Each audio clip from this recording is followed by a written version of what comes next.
That was terrible. That was crap. That was garbage. This place sucks. Overreaction Monday on a Tuesday. Hey. Nobody talked over it.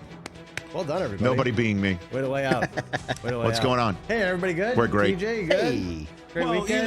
It was all right. I saw Philly on a boat. That was fun. Yeah, that Very was good. great. Cool. We weren't Glad you invited. made it. Great. How about this? So I'm looking at Barely. who's still out there. Wide receivers. Nobody's getting the bag. Where's the bag? Where's the bag? What's in the bag? We're very close to wide receivers being treated like running backs in the NFL. I think you're onto something here. Well, then who's going to play football? You're- Just the quarterback? No. Just a bunch of rookies and guys without Who's going to get $30 paid? million contracts. I'm with you, man. We're close. I think you're onto We're something getting here. close. I was thinking that the other day. Close. Coming back from the draft, actually. Yeah. When you're seeing all of these really talented kids at the wide receiver position getting chosen at the top of the draft and then second, third round, you're hearing, the Jets talk about this kid they drafted out of, Western Kentucky that they love so much. That and Roger said was his favorite his wide favorite receiver player in the draft. Yeah, I mean, sure. honestly, but I mean, some are getting paid, and interestingly enough, A.J. Brown, Deebo Samuel, D.K. Metcalf are second round choices. Amon Ra, right, deep in the draft. Yeah. But so some are getting paid, but my only pushback here is that only like one or two running backs have gotten paid, and that's it. And they're not going to get paid like the receivers. Honestly, you can go either way on this one. That you're right, they're going to turn into running backs where they're suddenly like, "Hey, we don't need to pay you. We're just going to draft some kid and we're good." Some guys and we're let's roll. Or one of them is going to start getting paid like a quarterback. Ooh, that's the other way. That's the that's other way. I mean, the salary cap keeps going up. Money's got to go somewhere. Which you can't say about running backs. So I'll push back on this. Fair. But you're in the area code of proper reaction. I'll still call this an overreaction because Justin Jefferson's going to get that bag, and that's why Jerry should tell CeeDee Lamb, "You're exempt from this all-in craziness. You're exempt because we know you're not the reason why we're not winning." What are the chances? In January. What are the chances Jerry Jones just kind of like said some stuff and he doesn't even remember it, and now the media runs with it like crazy? I don't know. Oh, I've been telling you. Pretty That's good. He's the old. case. What else you got over there? You know what I mean? Geppetto. All right. I was reading some stuff. Sean Payton talking about his quarterback competition that's going on there in Denver. Yes. He likes what he sees out of the 12th overall pick. Bo Nix, top 3 rookie quarterback this year. I think that's not an overreaction because the other 3 quarterbacks might not play. So by default, I was hoping you weren't going to put that together. by default, again, all I heard coming out of the draft is that Sam Darnold was told by Minnesota prior to the draft, "We are going to start you even if we get some of these kids in the draft that we're targeting. If we draft a quarterback at the top of our draft in the first round, we're still going to plan to sit that kid, and we want you to become the next Baker Mayfield or Jared Goff. Go crush it. We've got a playoff-ready team. You go be the guy that we know you can be, and we'll give you a year." And that's what I'm hearing is the plan for J.J. McCarthy. We all understand that Drake May has got a lot of things to learn.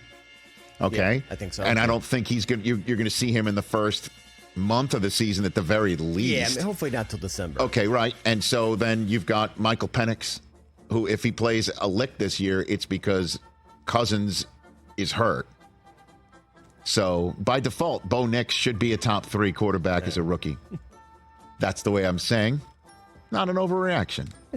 Maybe not the reasoning you're looking for. Sure. Orlovsky thinks J.J. McCarthy is going to be rookie of the year. So I don't think J.J. McCarthy is going to get the time. I don't believe. Maybe I'm wrong. What else? All right, speaking of bags, Rich, we talked about this on the podcast last week. I wanted to bring it to the flagship show. I think the Jaguars should make Trevor Lawrence prove it before giving him a $50 million a year contract. That's not happening. I mean, they might just give him one in the 40s. He might be a $40 million a year guy, mid-40s or something like that. But they're not going to do that. They're not going to do that. They're not going to make him prove to it. You that he is a franchise go to the Super Bowl guy. But that's I'm coming not. around But with TJ here. but that's not the metric by which these quarterbacks get paid isn't it? in the NFL. Why isn't it? Because That's no a bigger team question. is going to say to Trevor Lawrence, "We're done here." That's why. Because what are you going to do? You're going to go back to square one? You're going to go back to square one with somebody as talented as Trevor Lawrence. The number of people in this league that would be like, okay, thanks, Jacksonville, for giving us somebody who's like age 27, age 28 with this skill set, walking on the free agent market. No way. It's just not going to happen. And last year, they were 8-3 on the night that his favorite receiver, all due respect to Calvin Ridley, when I met with the Jaguars prior to one of their London games last year, all they talked about, both him, Trevor Lawrence, Coach Doug Peterson, and Christian Kirk, was the chemistry between these two guys. Christian Kirk went down in the game against the Bengals first, and then he got hurt, Lawrence, last. And the team wasn't the same since. So I will just say that's not going to happen. Total overreaction. And I know what you're looking for. You're looking for a team that will tell somebody, we drafted you first overall, but we just haven't seen enough from you in this first contract for us to reward you generationally. That's just not going to happen. Brock Purdy has changed the mold. Teams need to look at that and say, we can do that. We can build a super team around a guy who's good enough. We don't have to pay them all this money and eat up cap space. Well, I think they would tell you that Trevor Lawrence is just as talented as Brock Purdy. Who are you taking in fantasy? Trevor Lawrence or Brock Purdy? Neither. You would take Brock Purdy over Trevor Lawrence, and you know it. What else you got over there, Chris? This is another one of my favorite topics, TJ, and I know you hate it, but I'm doing it anyway. Oh, boy. Let's talk pressure. Quarterback under the most pressure this season. Dak or who? It's Deshaun Watson is under the most pressure at quarterback this season. Well, thank you, Chris. again, my only pushback on this is, to me, pressure is what Jerry Jones is trying to apply to his guy, which is like, if you don't come, Dak. no. But what I'm saying, it's not Dak, because Dak, I don't think will crack under that pressure, because okay, you don't want me here, I'll just make $50 million somewhere else. Yeah, remember the Pittsburgh fans that they want. Please, the pressure is somebody who will be